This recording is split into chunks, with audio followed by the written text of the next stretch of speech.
What's going on, guys? It's Smuggle, and I got a 51-0 Assault MOAB gameplay on Underground, kill confirmed, using the PP90 Extended Mags MP7.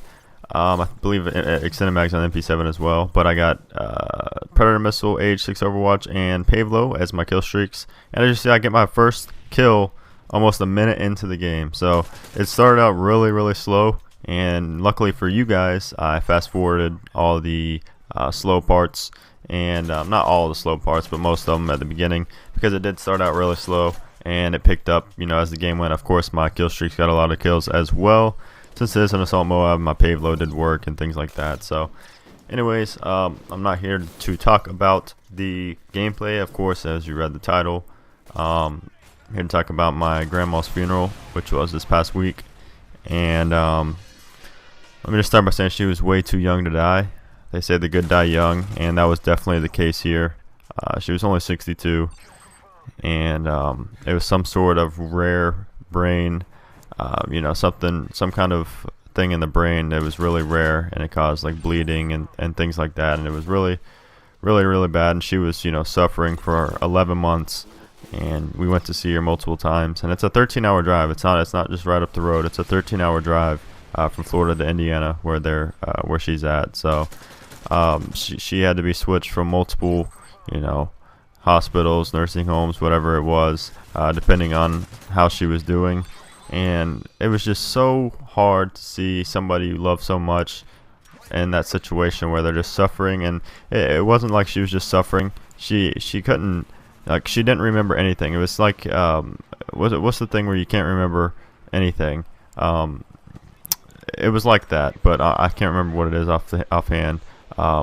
But she couldn't remember who we were. She didn't know who we were. She didn't know where she was.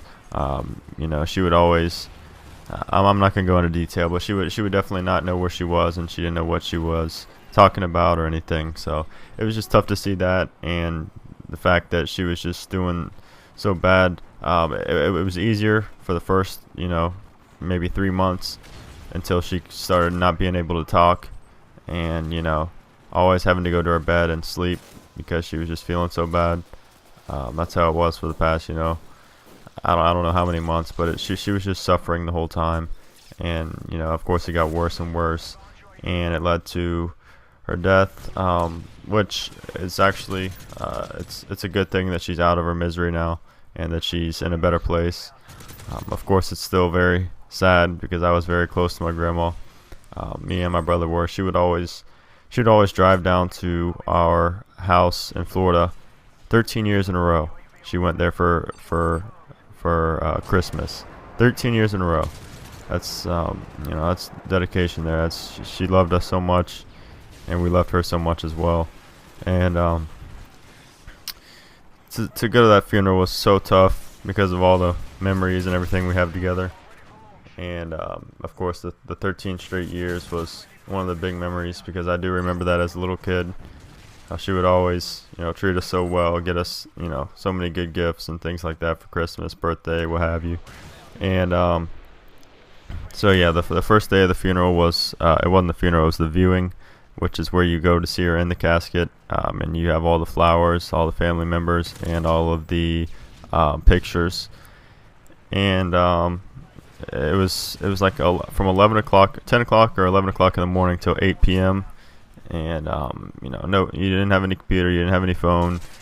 You were just focusing on what was going on there. It was just so hard, and the food is the only thing that kept me going. I don't know what I'd do without the food there. They had I don't know if people have been to funerals before, but I know I have some young viewers. Some of you probably haven't been to a funeral yet, but people bring food. People bring a lot of food. So people brought like KFC, Chick-fil-A, and a bunch of good dessert. Yeah, so that's the thing that kept me going. I don't know if you guys have had the what's it called, Panera Bread cookies, but those are the best cookies. I had those there, and they had chocolate covered strawberries, brownies, cake, everything you could think of, every sweet you could think of, they had it, along with fried chicken and things like that. But anyways, day 2 was the actual funeral where they had the pastor up there, and he gave, you know, the speech, and it was so hard to see that because my dad, that was obviously his mom, he gave a speech up there, you know, and that was very emotional, as well as his sister, which was also that was also her mom, went up there and gave that speech as well. And my aunt's husband, which is my uncle, his dad actually just passed away last week, so as you can imagine how tough that was on him as well. So yeah, it was just tough for everybody there, and it was also good just to catch up on all the family, and just to know that, you know, she's in a better place. That was the things I kept trying to tell myself, to stay positive and, you know, not get emotional there. But the emotions got the best of me, which it did to everybody. You know, if you don't if you don't show emotion at a funeral, then there's something wrong with you. You know, I mean, I know some people don't cry, but it's just like, I don't know, it's so hard to hold back.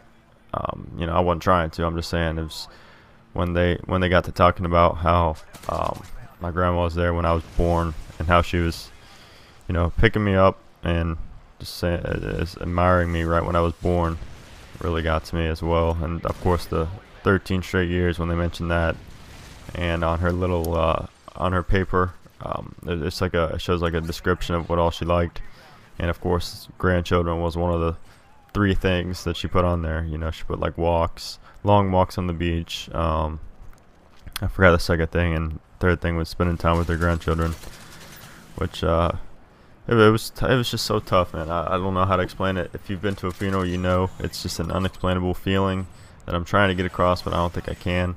It's something you got to experience for yourself, because you can't feel for somebody unless it's, you know, your loved one. You can't really feel for somebody else. So that's why I'm not trying to, you know, say too much or get, you know, trying to make you guys sad. I'm not trying to make you guys sad. I'm just trying to explain, you know, what went on.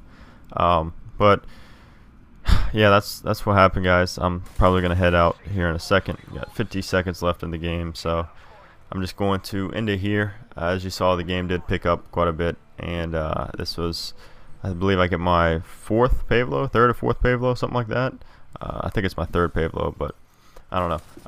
Anyways, thanks for watching, guys. I would appreciate a thumbs up, and just leave a comment on what's on your mind, and I would appreciate it. I'm going to start responding to all the comments as well, so just leave a comment, thumbs up, and subscribe if you haven't already.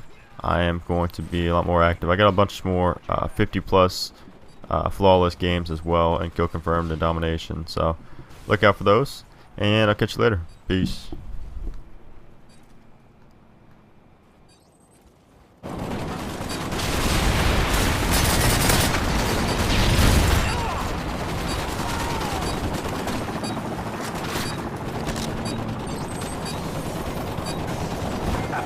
Inbound.